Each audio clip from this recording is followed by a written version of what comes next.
we're always looking better for futures for next year, sir. Thank you. Thank you. Eric?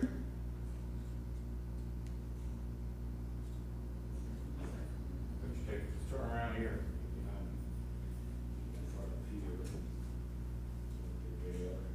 Just remember the old saying, all this stuff before it's right.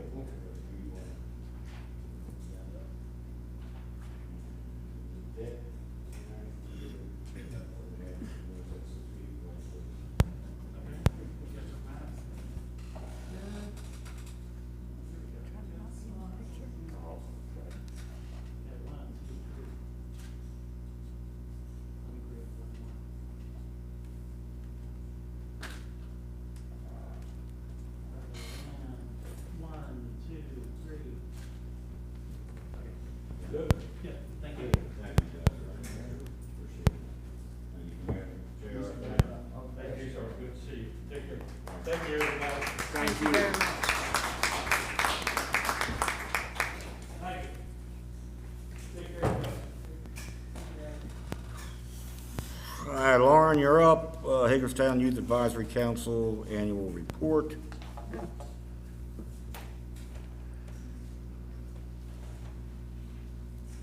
Good afternoon. So we are here just to provide a brief overview of the first year of the Youth Advisory Council. Just before I introduce our youth, we're going to provide you a brief PowerPoint on this. Just wanted to say that both myself and Jonathan very much enjoyed working with the youth during this initiative and our adult partner group, and we are very excited for our next cohort who will begin at the end of this month. So I'm going to welcome up two of our students, Lauren Asbury and Kevin Bocoum, who are going to give you a presentation.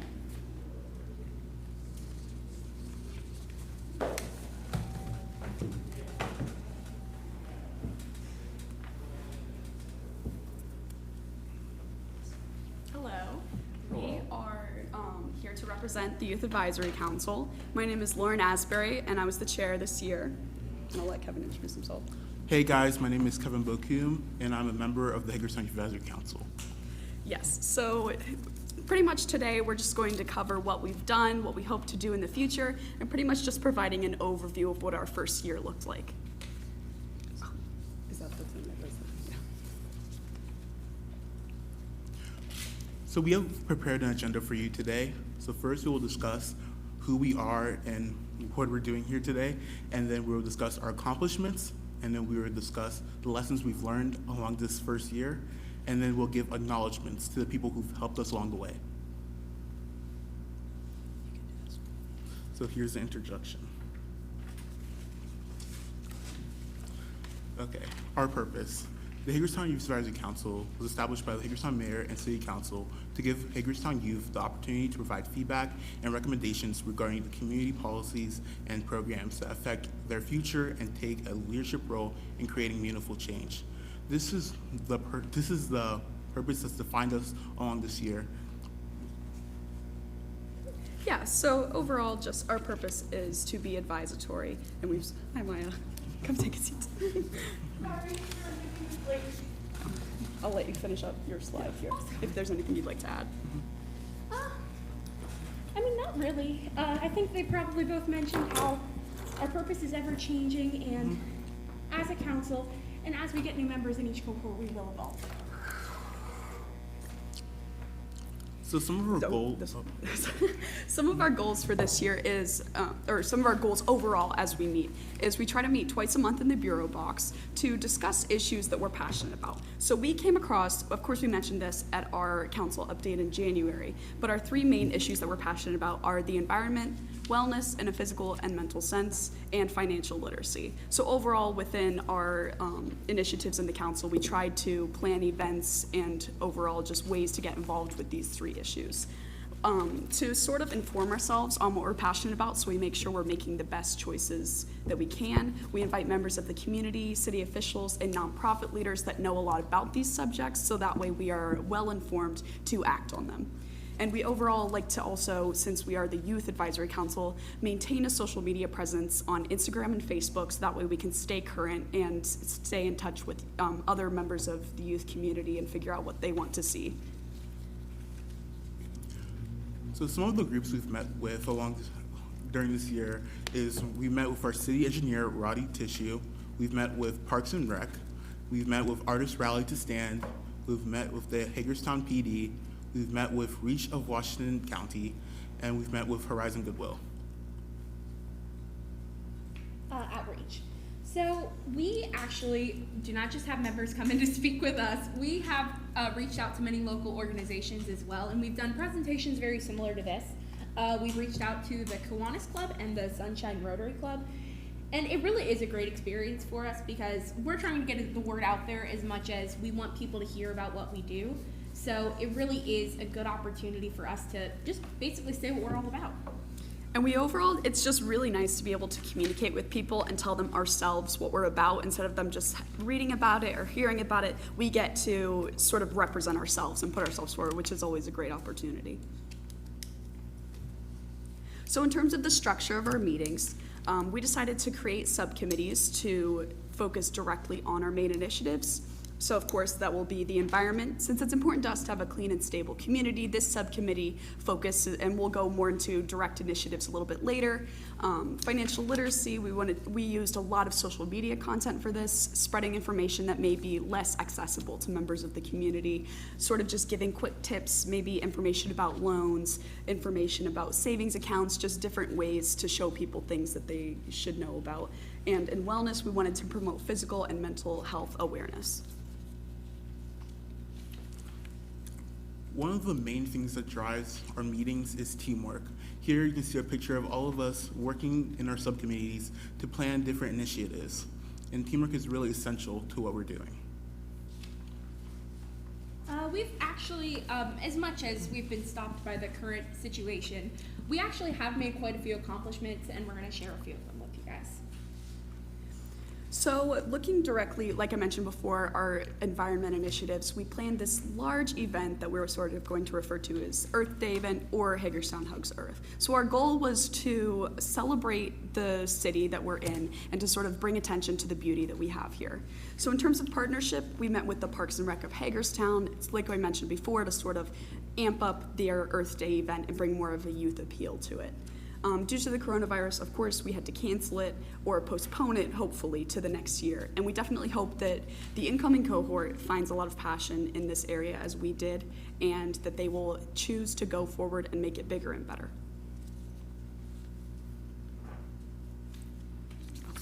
Oh, this is my slide. Yeah. And the city tree is it's a project that I was with one of our other members, Zach. And it was a really interesting, because we had never been to the farm where the city picks out the tree, and it was really great to, first of all, see a local business that grows Christmas trees, and second of all, it was really great to be a part of something that's such a hallmark of the community. This lighting of the city tree is such a big event, and it felt really good to, be a part of that, and I thought it was a really fun idea. We had a really good time, and yeah.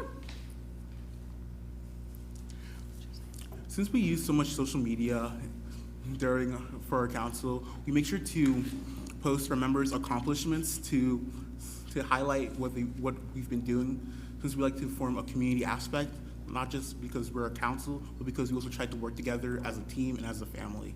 So, for example, here's a picture of me that your Supervisory Council posted, and yeah. And this has been mainly one of the other members' projects, Zach Brooks, but he's been really great about our social media appearance and keeping it very consistent. We have, of course, 3 different subcommittees: the environment, financial literacy, and wellness.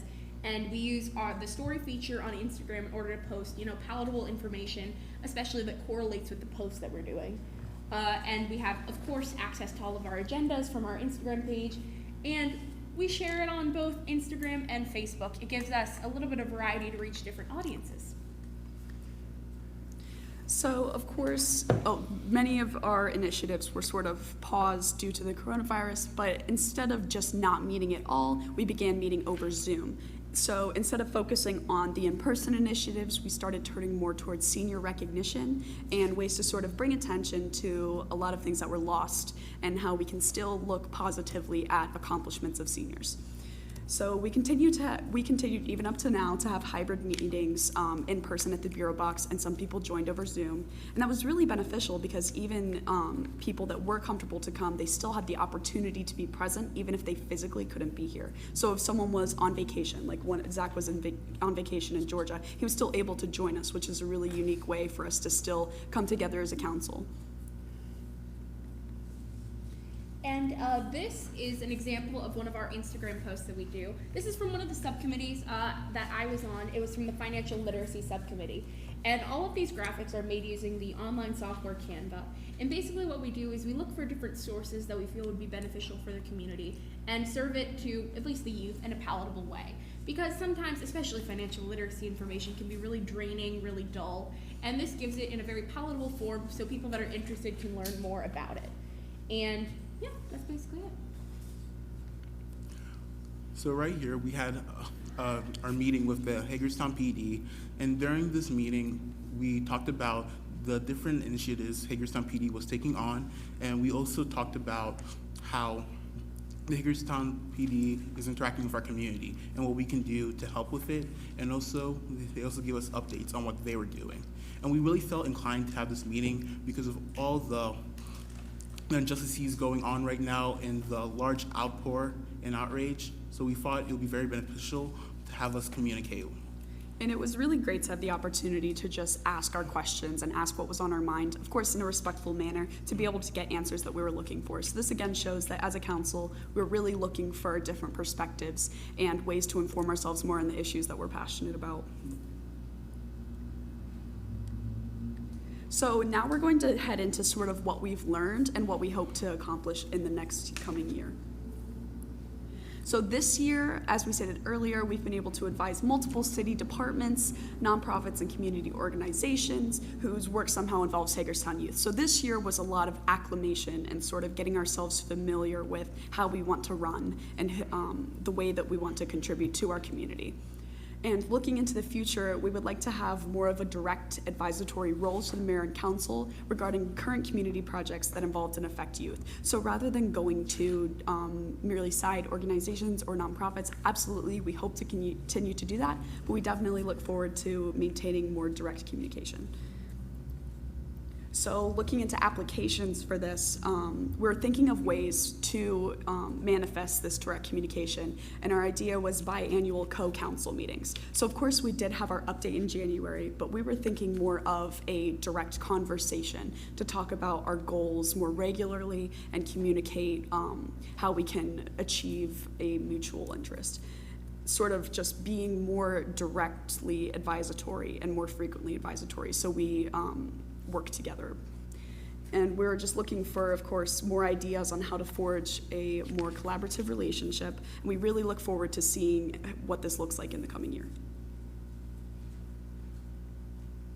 And as somebody who is going to be serving on the cohort next year, we are really looking forward to the incoming cohort. We have some voting members and some non-voting members joining us next year, and I think having a lot of these fresh people and fresh ideas is going to be really great, because now we kind of have a foundational basis set.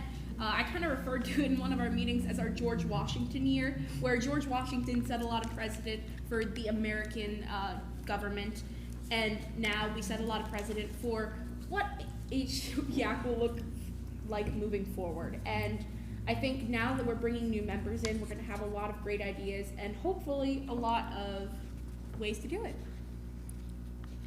So now we'd like to give our acknowledgements.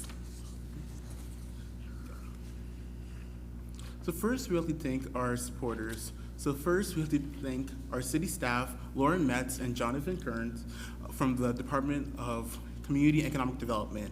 And we also like to thank our adult partner group that has helped us and guided us along the way. And these are members from our community. And we'd also really like to thank our senior members, like Lauren herself. The senior members have been really great because, of course, we selected people from all different age levels, and having senior members here allowed us to get a different perspective. And also, senior members did not get a lot of the recognition that they deserved this year because of the pandemic. So it was really great to be able to appreciate the seniors through us. And a lot of them served as officers since they had a one-year term. So they were really important members in a lot of our activities. And moving into some further recognition, we would like to acknowledge Shelley McIntyre, our council liaison. We really appreciated your time that you contributed to coming to our meetings and being directly communicative with us and taking us to the Rotary meeting and just allowing us to really voice for ourselves. We really appreciate that, and we definitely wouldn't be here without your support. So thank you very much, and thank you to the City Council as a whole. So we wanted to move into if anyone has any questions or anything you'd like to know about the council, the future for the council, just anything. What kind of feedback do you get from your peers? Is there a good deal of interest in what you're doing and desire to participate? Well, we've actually gained a pretty substantial social media following in a local sense, and we had a member of our community, her name's Cottrell, is that correct? She was involved with a local sort of artist rally to stand. We mentioned that on a slide, and she reached out to us to communicate her initiatives and her endeavors. So it's given other youth the opportunity to express themselves and to be more engaged with their community. So we've really found, and of course we've had nonprofits and large organizations reach out to us. So we have had both youth engagement and adult engagement, and it's a really great opportunity to find a way to bridge the gap of communication. Did you guys have anything to add to that? No, other than a lot of our work has been through social media, especially since we haven't been able to do a lot of face-to-face contact, obviously. So, we still, for doing mostly social media initiatives, had I believe it was 10 applicants for the new cycle of people, and we accepted a good portion of them onto the council in replacing our senior members. But it was a pretty decent amount. Our involvement's pretty good. Good.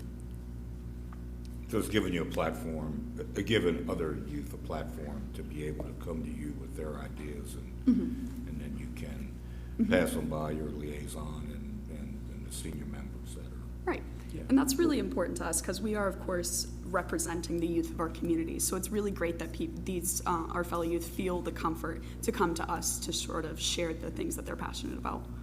Good. Yeah, definitely.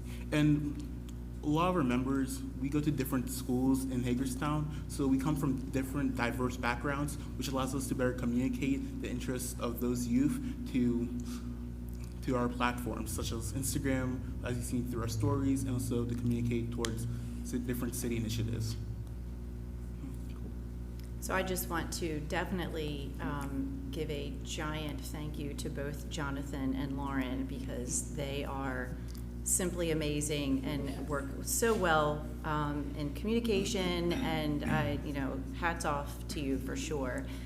Each time I get to show off the Youth Advisory Council to Kiwanis or to the Rotary groups and the other different partners, everyone always comes up to us afterwards and is just so impressed with each one of you. And I know that it's been very difficult for everyone to adjust during COVID and the new way to communicate and get things done. But the Youth Advisory Council, they are faithful every 2 weeks. And I don't know about you guys, but Zoom is not my favorite thing in the world, but they chat in the middle of conversation, and it's so dedicated to the city of Hagerstown and getting your message across. So I know I say thank you a lot, but in this public, we'll go into the minutes now to let everybody know how proud I am of this organization and for all the hard work that you guys do to better improve the youth voice in our city. So thank you.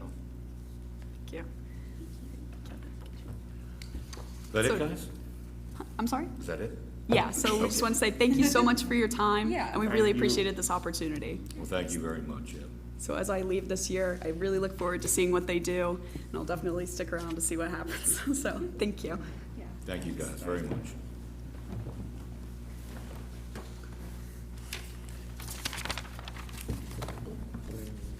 All right, we have a request for exemption from Chapter 155 noise ordinance. Carrie Farrer from Best of Community Hope. She can't be here this evening, and neither can her supervisor. So I know that Chief Lohr had expressed some concerns about fireworks, but I also know that we aren't he's not gonna do anything, Doug's not gonna do anything until we move past this point. So we need to agree that we would, give an exemption if they can meet all the criteria and safety of what our fire marshal, what our fire marshal needs. We okay with that? We're just okaying the noise ordinance. Yeah, I'm okay with the noise part of it. I do want to have the discussions with the fire marshal and the chief. Right, but we won't have that until we do this. Right. One thing I wanted to bring up too is I was biking by Fairgrounds Park a couple of weekends ago and ran into Mike there, Kelbach, who runs the softball association. And one thing we need to do, if this does go off, the day after, if they're doing the mortar type fireworks and everything, we need to police those grounds pretty good, because this year on the 4th of July, we moved the firework launching point into the one of the outfield areas there. And after the 4th of July, one of the kids that cuts the grass was on a riding mower and ran over some unexpended ordnance that went off. Didn't hurt anybody, didn't do anything, but it could have.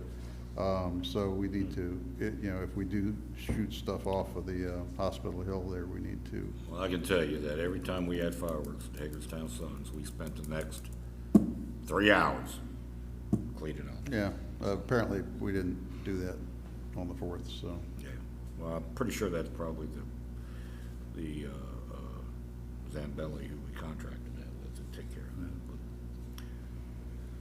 So, go ahead, Lou.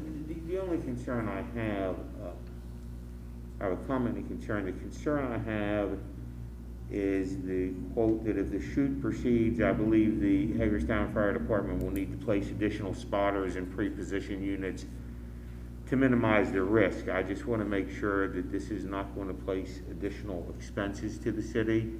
If it's going to be overtime, we need to have an answer to that. I've read the chief's memo. I just want to make sure, though, because the chief's memo talks about fireworks that aren't legitimate and talks about the need to have people who know what they're doing. My understanding is this would be done by Zambelli. Is that correct? That's what I understand. So we would not be dealing with illegal fireworks or people just setting them off. This is a professional show, right? It's a professional show.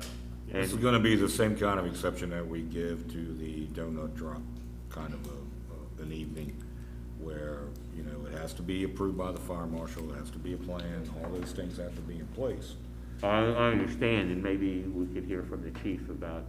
So council, when that memo was written late last Friday, I had just become aware that this was in the works.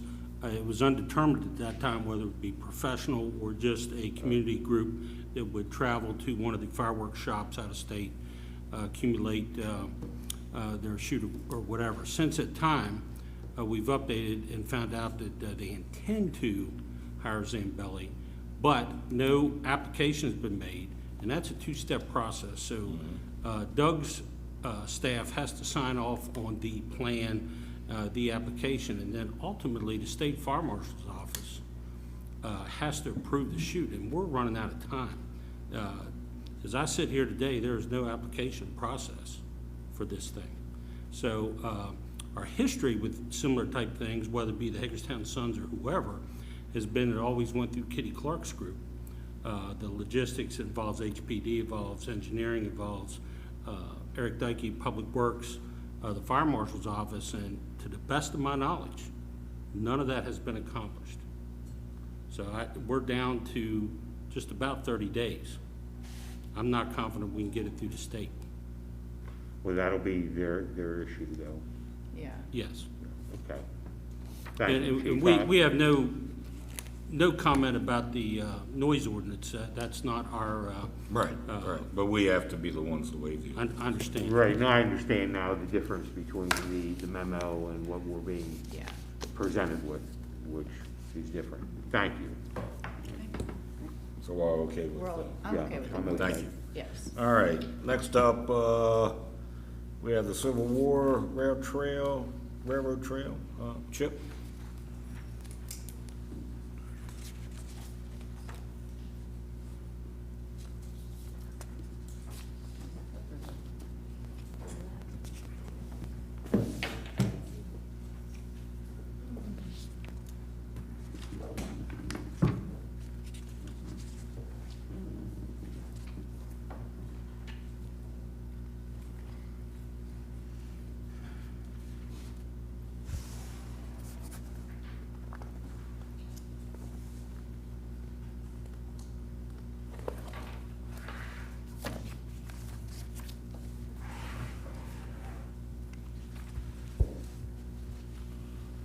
Okay,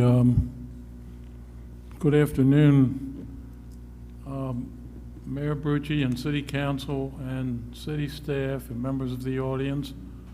My name is Chip Wood. I'm a retired engineer, and I will be assisted by my friend here, Justin Mayhew. He's a guide at Antietam Battlefield, also retired for many years with the Hagerstown Fire Department. He's my ears because my hearing is not well, and if somebody asks me a question, I'm kind of lost, and he's going to take it and translate it for me. I'm an activist for the Civil War Rail Trail, and I have prepared an amiable journey for you today on the rail trail.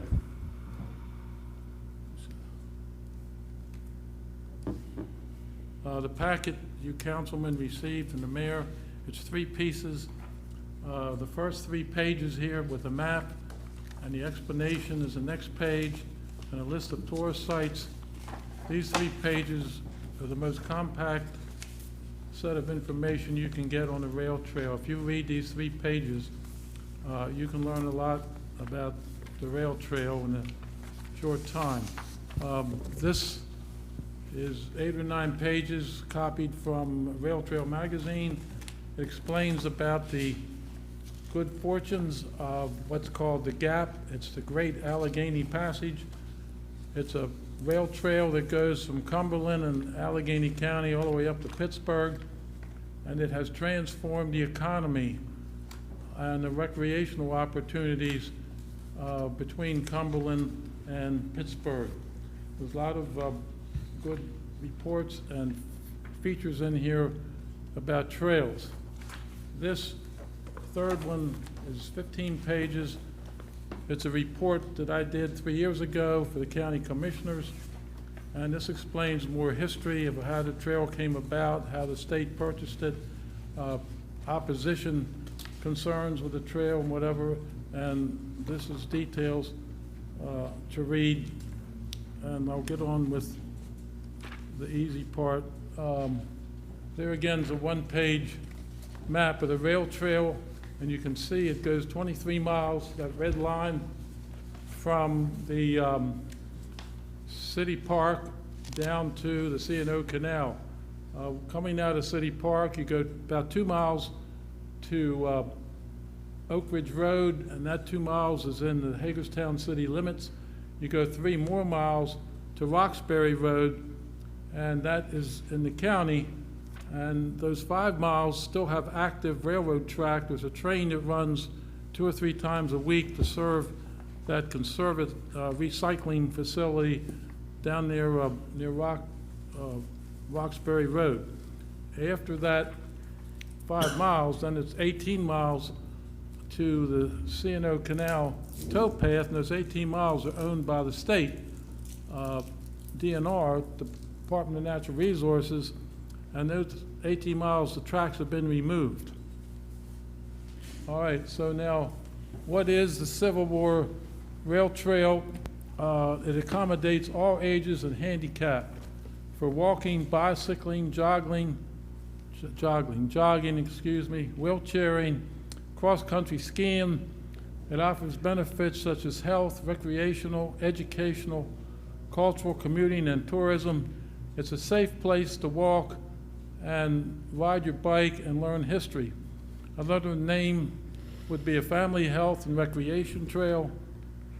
And another name would be a history education trail, because in your third sheet in this packet with a list of tourist sites, there's 20 tourist sites on the trail that have to do with Civil War or other history. Now, in the 5 miles where the active track is, you have what's called a rail with a trail. There's a train running on a track, and right next to it is a trail. These work very well in many states. They're safe, and you would have this for 5 miles from City Park to Roxbury Road. There's another photograph of a rail trail. You can see the paved trail next to the tracks. Now here's an example of a trail without any active railroad tracks. This is the Torrey Brown Rail Trail in Baltimore County. You can see the mother there doing a morning exercise walk, and with her son on his bicycle with his exercise. You can see they're enjoying life and their good health. Here's a snapshot of a piece of the Civil War rail trail. Here the grass is mowed. That picture was taken 3 years ago. I don't know what it is today, but at that time, if you stand in the middle of Lappin's Road and look south towards the Potomac River, you can see that trail there going into the trees, and it's right next, what happened to right next to Breathinsville Road. Brief history: the State Department of Natural Resources purchased the rail corridor in 1991. The state tried to do a project in 93 and 94, but because of protest from the surrounding residents, that was stopped. And the county, Washington County, initiated a study for planning for the project in January of 2012, but then the county halted the project 6 months later because of resident protest and uncertainty on who owns the rail corridor property. Why is the rail trail stalled? It's caught in a political deadlock between the county and the state. The county will not do something because the state will not do something first, and vice versa. In other words, the commissioners will do nothing until Department of Natural Resources answers these allegations of a faulty deed from the CSX Railroad, and DNR will do nothing until the Board of County Commissioners supports the development of the rail trail. Now here's some benefits of the rail trail. It's a significant economic catalyst. It would bring bikers, hikers, runners, families, and tourists into the center of the city. The Civil Rail Trail complements your cultural trail very well for getting people from, say, the Potomac River, where the towpath is, up into the center of the city. The county, back in 2012, estimated 200 jobs would be created in the county. They also estimated that the trail would have a $6.4 million positive economic impact, and I think they calculated that before your cultural trail, so now that the cultural trail is there, that number would probably increase. Residential selling point: young professionals and families will view the trail as a significant quality of life bonus right in their backyard. The trail would promote further development and renovation downtown to provide condos, single-family residences, restaurants, and shops to serve the new residents and tourists. Dan Spedden's letter, if you know Dan Spedden, he's the president of County and City Tourism, and he wrote this complimentary letter in the back of the report, and he talks about how well the trails do revitalization and increased tourism.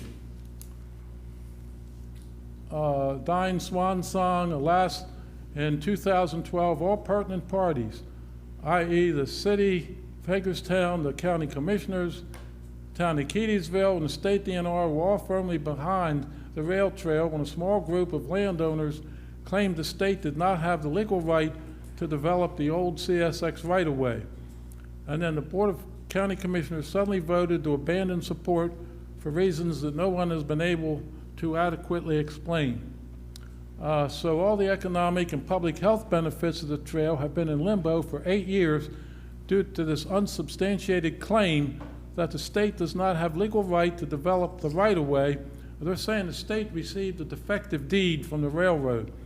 And so if you look at the economics of this situation, the state paid taxpayers' money, $550,000, to purchase that 18 miles in 1991, and the state could have taken that money and invested it in 3% interest, and had they done that, the amount would be about $1.3 million today in the state cash register. Well, guess what? The money's not in the cash register, and we don't have the trail, so far that's $1.3 million wasted, and the interest on that they're paying is $38,000 a year. Now, $38,000 a year would easily pay for the $8,500 cost to research the deeds. I checked with a local Hagerstown, a county engineering firm, and they said they could check the deeds for $8,500 for when the 1866, the B&O Railroad purchased the land from the people on land on which to build their tracks. So this is political shenanigans that go on at high levels. Now look at the trends. The Western Maryland Rail Trail is expanded 4 times. That's the trail that goes from Clear Spring to Hancock out towards Cumberland. Your city cultural trail is expanding. Apparently the city's had success with it. County planning and zoning says there's a shortage of walking and jogging area in the county, and they've been saying this before 2012. In 2020, this spring, the county did a survey, and there's 300 people want more walking and jogging. There's potential grants available, bikeways and pedestrian grants. There's a great American Outdoor Act. It was just recently passed and signed by President Trump in the last couple of weeks. This act puts $900 million a year for 10 years into construction of outdoor recreation such as trails. There's some money, opportunity. Let's get it. The C&O Canal in Williamsport gets 433,000 visitors. The C&O Canal in Washington County, now the C&O Canal in Washington County, there's about 78 miles of C&O Canal towpath in Washington County, and that draws 1.5 million visitors. And think of those visitors already in Washington County. They could come right up the rail trail into downtown Hagerstown. The DNR-owned rail trails in Maryland, there's 2 demonstrated successes. The Torrey C. Brown Rail Trail, 20 miles long in Baltimore County. It saw 467,000 visitors in year 2015. The Western Maryland Rail Trail out here in Hancock and Clear Spring is 27 miles in Washington County, had 150,000 visitors in 2014. Proposed Civil War Rail Trail, 23 miles, well, we're waiting for that to happen. Now here's some project costs that the county engineering did back in 2012, and they came up with trail construction, about $12 million, bridges that need to be replaced, a little less than $5 million, planning and engineering, anyway, the grand total was $18 million. Now the trail opponents say that's $18 million and it's a big waste of money. Well, you have to subtract the grant money you're going to get, also the revenues that the trail's going to produce. So the $18 million isn't just a blunt expense, it's going to have a return to it. The grant funding available, there's many grants. There's the Great American Outdoor Act, which I just talked about, with $900 million a year. There's a Maryland Bikeways program. There's Transportation Alternatives program, a bicycle pedestrian preservation funds, heart of the Civil War heritage area, National Scenic Bikeways program. Also private money is available for funding trails. This is my appeal to the mayor and council. I'm only suggesting one ask at this time, and please, not committing any city finances, but the suggestion is for the mayor and council to send a letter of support for the trail to the Board of County Commissioners, the State Department of Natural Resources, and the Governor Hogan, and request the state's formal determination as to whether or not the DNR has legal right to develop the property as originally intended. That's the end of my amicable journey, and thank you very much.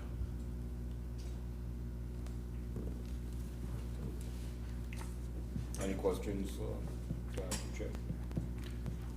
Thanks, Chip. I think the question you asked there, I think that just takes a little bit of work on the part of the state to identify who has legal right to that land. It was purchased for, as you said, for $550,000 using public open space funds for the express purpose of making a trail. And having that in our city center, the trailhead in the city center, I've been to rail trails all over the Mid-Atlantic area, and the trailheads are booming. It's a catalyst. You go down to Herndon, their terminus for the Washington and Old Dominion or Purcellville. There are restaurants with bikes outside. Alexandria, Old Town Alexandria, bikes everywhere. So it really is a good draw. And you look at the restaurants at the end of the Western Maryland Rail Trail.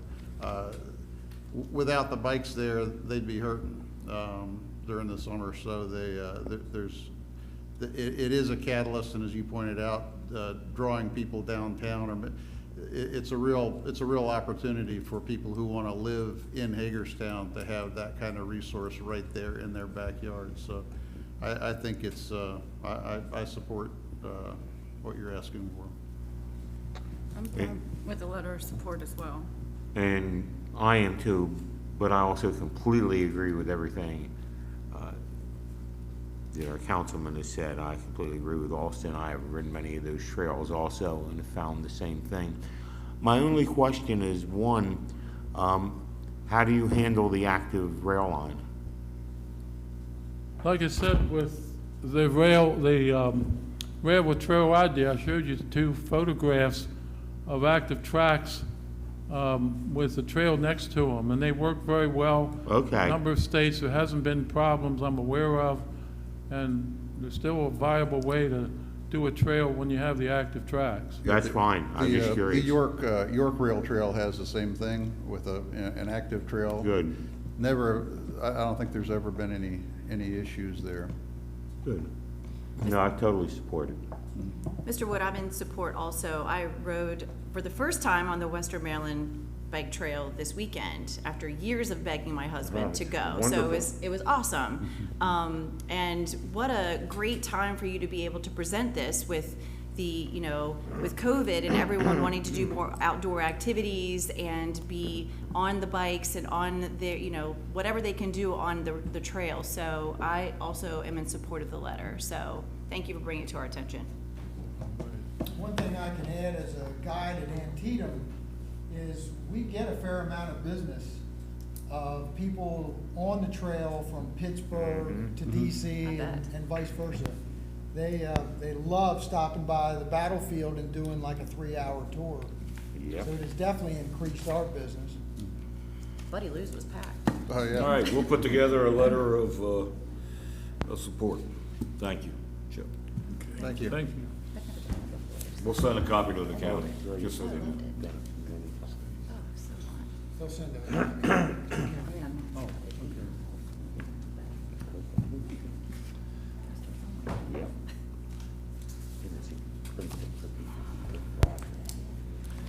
Before we go forward with this annexation of Valley Mall Road properties again, I want to let you know we're taking number 8 off the Alexander House commercial space renovation project for this evening, and we'll talk about that at another time.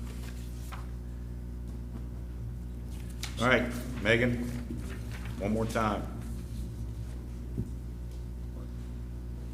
Mr. Mayor, without full council during this discussion, I would like to suggest moving it to, I think this is an important topic and an important discussion, that we should have full participation.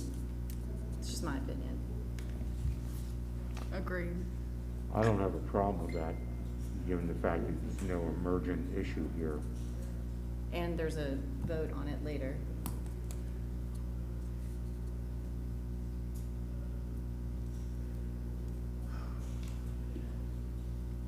I know, it's one more week, I'm sorry. And that's just my opinion.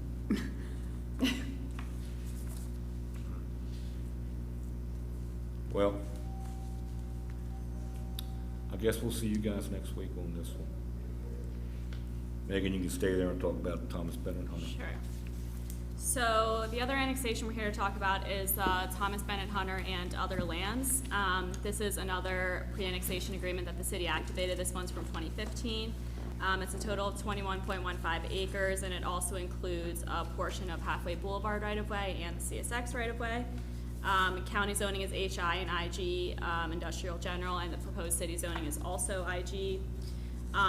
We had the public hearing on July 28th. We haven't had any public input aside from Maryland Department of Planning's letter, which I think you guys received at the hearing. Essentially just states that they agree the zoning is consistent. And that's pretty much all I have for that one. And I think we have a hearing scheduled for August. So that pre-annexation agreement was signed in 15. Oh yeah, approval is scheduled for the end of August, I'm sorry, yeah. Yeah, the pre-annexation agreement was signed in 15, right? Yeah, 2015-07 was the case number. Any questions for Megan? No. No. I guess we'll make a determination months from now on this, apparently. Thank you, We'll guys. put it up for a vote at the end of this month anyway. We'll see, yeah. All right, street closures for outdoor dining.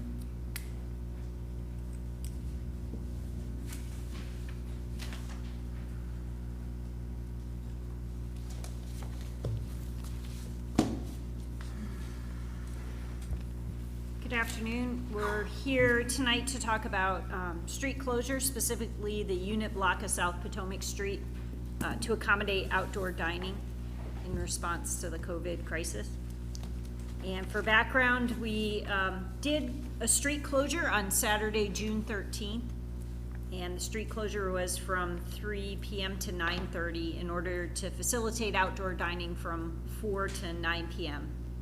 So some points of consideration as we discuss this tonight is a similar format recommended to that June 13th event, with business responsibilities being communicating to us participation and number of tables, layout, and for restaurants to fully staff and manage their outdoor dining area, provide their own tables and chairs, do the setup and control alcohol according to liquor board requirements.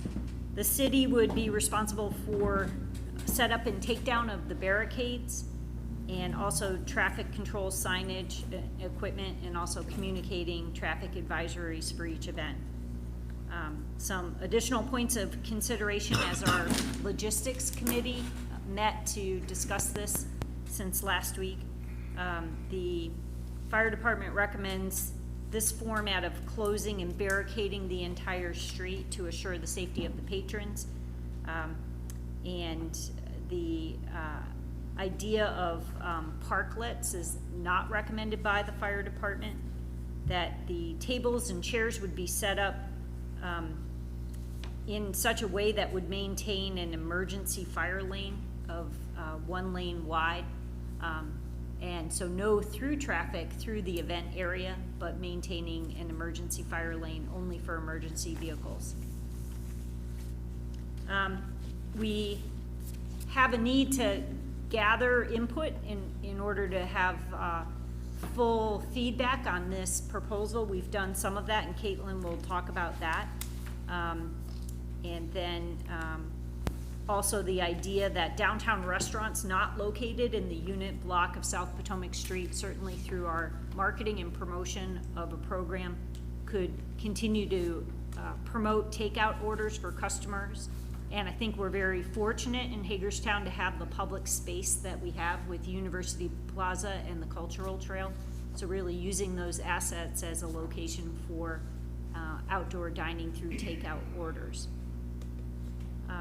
We've put forward two options to consider. One is a Saturday in the same format as was done on June 13th, a Saturday from 3 to 9:30. The second option would be Sunday to attract a brunch crowd. I think the second option has a lot of merit, and potential closure from 9:30 to 4. Slight correction in the memo, that would, giving an hour of setup time would allow for 5 hours between 10:30 and 3:30 for outdoor dining. That also could be compressed as an additional option for a 4-hour window, possibly closing the street at 10:30 and having the outdoor dining be between 11:30 and 3:30, capturing those that may be coming out of downtown churches and looking for dining opportunities. We also recommend consideration of a 4th Saturday or a 4th Sunday program that could be cross-marketed with the Imagine Hagerstown program that is running on a 4th Friday series. So members of our event logistics committee are here tonight. We're here to participate in the conversation and to seek your direction on next steps. I'll let Caitlin run through some of the feedback we had from businesses in the South Potomac Street block. Sure. So we did hear some feedback last week when we had the curbside parking discussion, but after a new email to South Potomac businesses and restaurants, I'm still waiting some feedback. However, I have heard from BISFA and Bridge of Life, who are both saying that they very much support the street closure. They're not afraid of it impacting any of their events, any of their parking, any of their church services, and are more than willing to support the community and their neighbors in any way that they can, even through additional marketing. Previously, as we discussed last week, Jay Zuspan of 28 South and Bulls and Bears said he would more than welcome a closure for any amount of dates. And he had spoke with C&O Taco and the Art Gastro Pub. I have not heard from them specifically yet, but in his discussion, they did seem interested in all chipping in for a musician to play on South Potomac as well, so that indicates that they would be interested as well. And when the Doghouse restaurant is up and running, he is also very supportive. I think a discussion next with them would be, are they okay with any impact that might affect the curbside parking with the street shutdown? But so far, those are the opinions that I've heard regarding businesses and restaurant feedback on South Potomac. Did they have an opinion as to which day that did they mention that? They had no opinion. I know when I talked to Jay, he did mention that he'd be willing to do a Friday, Saturday, or a Sunday. I know he has a great brunch crowd, and I know I've emailed the Stu hoping that they would love to put in their brunch time as well. So my thought is, it's already August 11th, and quite frankly, it's gonna start getting cold out in October. I think we really only have the remainder of August and September to really get a big crowd. So why don't we do a Saturday and then the following Sunday, and then the following Saturday and the following Sunday? Because that, just say we even started next Saturday, the 22nd, that leaves Sunday the 30th, Saturday the 5th, Sunday the 13th, and Saturday the 26th. There's still only 5 or 6 dates that we could do it, and then it accompanies the Saturday night crowd 3 times or 4 times, and then a brunch crowd 3 times or 4 times. And then we'd have to go from the, see how the weather is. Because I know once it gets chilly out, people probably aren't gonna wanna sit outside at 7 o'clock at night either. I'm definitely in favor of it on an alternating week. I'm not interested in just a once a month. I don't think that that's helping as much as we can. I think that to be consistent in a weekly basis is much more of an opportunity for the downtown businesses. Once a month is tough. Yeah, I agree too, that there's I was looking at the calendar just this morning and trying to figure out, when are the leaves turning, it's coming quick. Yeah. It's almost here. So I think as much relief as we can give the restaurants now, we should take advantage of the warmer weather and do it.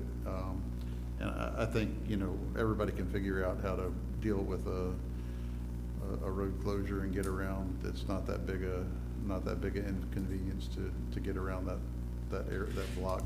If we can survive one lane in front of the Maryland Theater for that long a time, I think Yeah. that this is a piece of cake. I think so.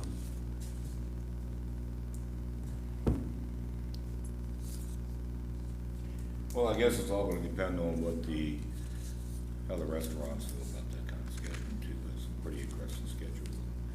And maybe they'll do it one time and realize that, it's not worth it to them. I don't know, but I would leave it up to them to kind of come back and give us a direction that they'd like to have. I don't think we have time to keep going back for I direction, don't though. think so either, It's but I already mean, if halfway they through put together a August. schedule and put it out there, and then they say that they don't wanna do it, I mean, you can't force them to partake. I mean, you can close the street down anytime you want to, but you can't force them to partake, is what I'm saying. It's also gonna take a little while for the public to catch on, it's an unusual gesture, so, it's just gonna take a little while, so it's not gonna happen, the first 2 weeks, we're just gonna have this mass amount of crowd down there. But, And I mean, listen, you guys know, I'm in favor of closing the street down every I know, weekend. I don't forever. care. So, I mean, But I also know that restaurants are gonna gauge what it's like, even if they do it twice and they realize that maybe it's not working for them. But anything we can do, I'm in favor of. But I think we ought to just make sure that we're in constant contact with them and we get their feedback to know whether or not we're going to make this change to our streets between now and the end of September, and whether or not they're gonna partake, that's all. I mean, go ahead and schedule the first time. I mean, do it, and then let's make sure that we're getting their feedback. I'm hoping to hear from restaurants tomorrow. Public Works and Parking Department have been helping us since last Tuesday, and we are looking to have signs put up tomorrow, as long as the weather stays fair. And I will be sending out a social media blast and a letter to businesses again saying the signs are up, here are the location, and I hope to get feedback to see if they find curbside parking on Fridays or Saturdays or Sundays more beneficial or less beneficial than a street closure would be. Because I don't know if they're gonna be facing a lot more popularity with curbside pickup on a Friday night than they would with people dining. So I hope to get feedback on that as well. And so the spaces designated in the first block of South Potomac for curbside parking would be impacted by the street closure, of course. So, Right.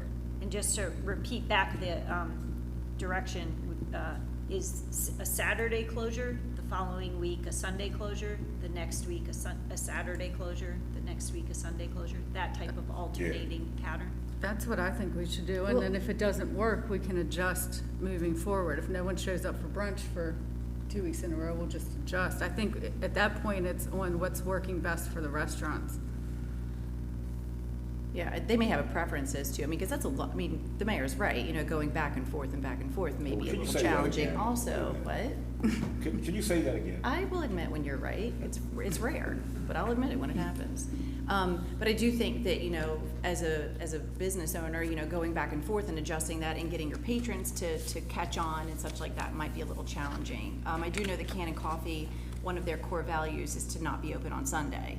So they're not going to want to participate on Sunday because it's time with their family. So, that's just something to consider that, they're a staple down there on the corner, very visual, and if they're closed, then, we may want to start out on a Saturday and then flip it to a Sunday the next week, if that's something that the restaurants, I don't know that you're in contact with them, so. And you never know, I mean, when you begin a schedule, sometimes people catch on to schedule, and, maybe even next year when COVID's not the reason why, we could have that same kind of schedule. Yeah. And have, some great times in our streets. So. And you've mentioned, you have contacted up here, like Gourmet Goat and Hannah Thai and such like that, and gotten some feedback from them as well. Yeah, the How would feedback I received from businesses not on South Potomac was from Pretzel Pizza, and they acknowledged that they aren't part of it. They'd be happy to try to arrange extra seating in University Plaza, but they know it doesn't affect them. They're in favor of it for other businesses, but know that they are likely not going to get much participation out of that at all. Okay. All right. Thank you. guys. City Administrator? I got nothing tonight, Mayor. Kristen? Oh. Austin? Nothing tonight. Emily? Nothing. Yeah, let's let Luke go last. Go ahead. Michelle. Nothing this evening. Luke? Thank you, Mayor. And obviously, I do have something to say tonight. We lost Hagerstown lost a wonderful person last week. Bill Brickner is someone who you could sort of call Mr. Hagerstown.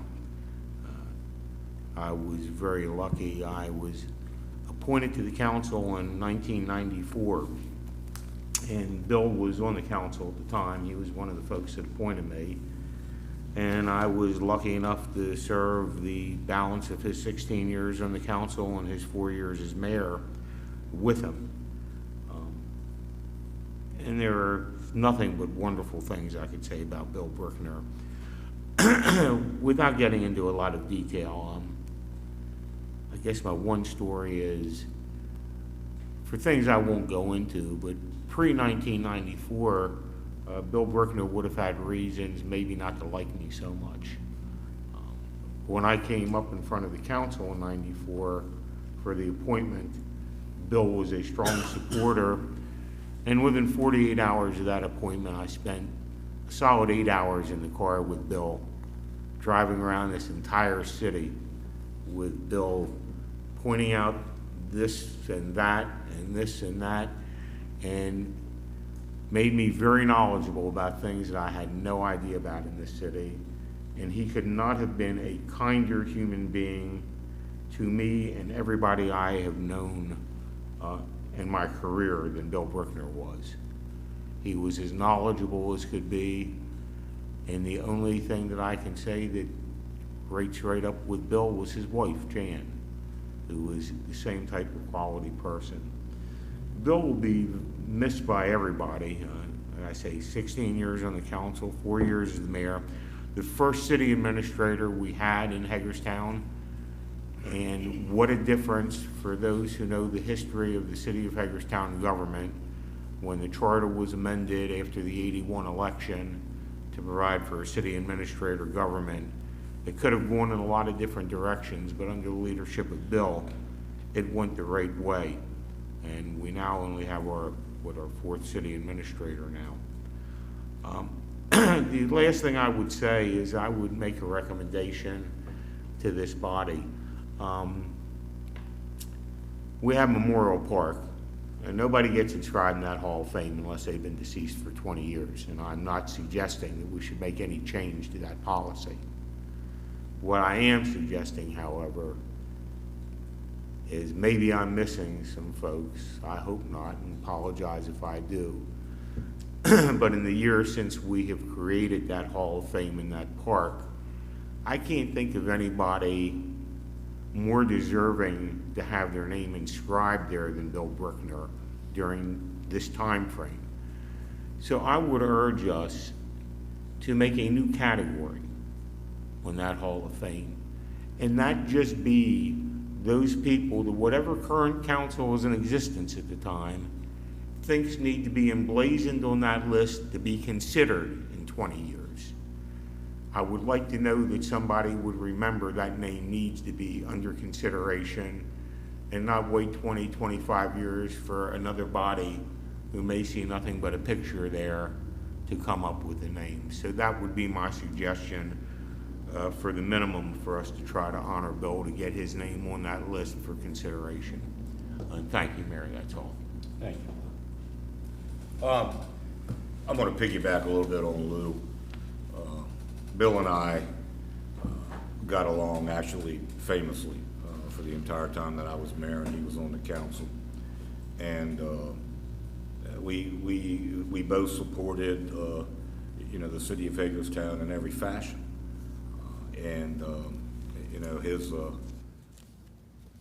He was the guy that I would go to ask things about because of his history.